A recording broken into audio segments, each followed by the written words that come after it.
మరి నవమాసాలు మోసి కని పెంచినటువంటి మనకు జన్మనిచ్చిన తల్లిని మనస వాచ కర్మన ఒక్కసారి ఆ తల్లిని ఆరాధిద్దాము, పూజిద్దాము. స్వామి శరణమయ్యప్ప. కానీ మీరందరూ నన్ను అనుకరించాలి. మరి గోపి గారు చెప్పినట్టు నాకు ఆపరేషన్ అయిన తర్వాత కూడా నా పరిస్థితి అయోమయంగా ఉండే, కానీ తను చెప్పినట్టు కూడా అయ్యప్పని నమ్ముకుంటే ఎవరు కూడా నష్టపోలేదు, ఎవరికి నష్టపడతలేదు అయ్యప్ప. నిజంగా చెప్తున్నా.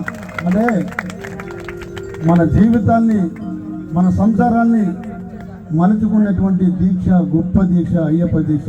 అటువంటి దీక్షను మరి ఇక్కడ ఉన్నటువంటి వేణుగోపాల్ గౌడ్ గారు ఒకటి కాదు, రెండు కాదు, ఏకంగా 18 సంవత్సరాలుగా నిరంతరంగా వారికి జన్మనిచ్చిన తల్లిదండ్రుల పుణ్యం వల్ల ఆయన భార్య సహకారంతో ఈరోజు, అంటే మేము అనుకుంటాము మేమే పురుషార్థులము, మేము అయ్యప్ప మాల వేసుకున్న తర్వాత మేమే పురుషార్థులం అనుకుంటాం.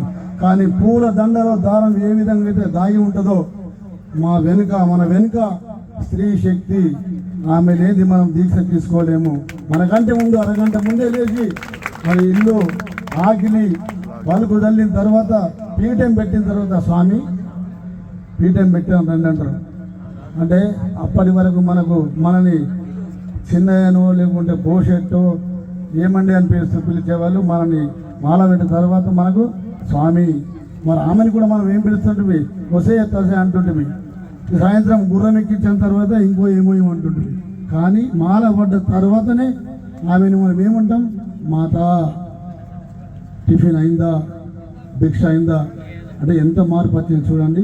కాబట్టి చెప్పుకుంటూ పోతే చాలా ఉంది. కాబట్టి మరి మొన్న అయ్యప్ప ఒక హరిహర క్షేత్రంలో గురుస్వాముల సమ్మేళనం జరిగిందండి. అంటే చాలా బాధ అనిపిస్తుంది చెప్పడానికి. మరి 3-4 గురుస్వాములం వచ్చినాము. అంటే అక్కడ ఉన్నటువంటి అయ్యప్ప దీక్ష వల్ల లాభాలు ఏంటి, నష్టాలు ఏంటి, మీ డౌట్స్ ఏంటి తెలుసుకోవడానికి ఒక 40-50 మంది కంటే ఎక్కువ రాలేదు. అంటే అటువంటి సమావేశాలు పెట్టుకుంటే మన దీక్ష పట్ల మనకు అంకితభావం ఏర్పడుతుంది. కాబట్టి మీ అందరికీ సవినయంగా మనం చేస్తూ క్రమశిక్షణకు మారు పేరే అయ్యప్ప దీక్ష.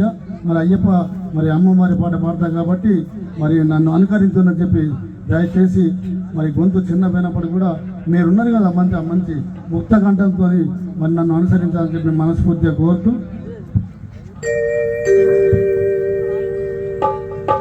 శరదిందు సమ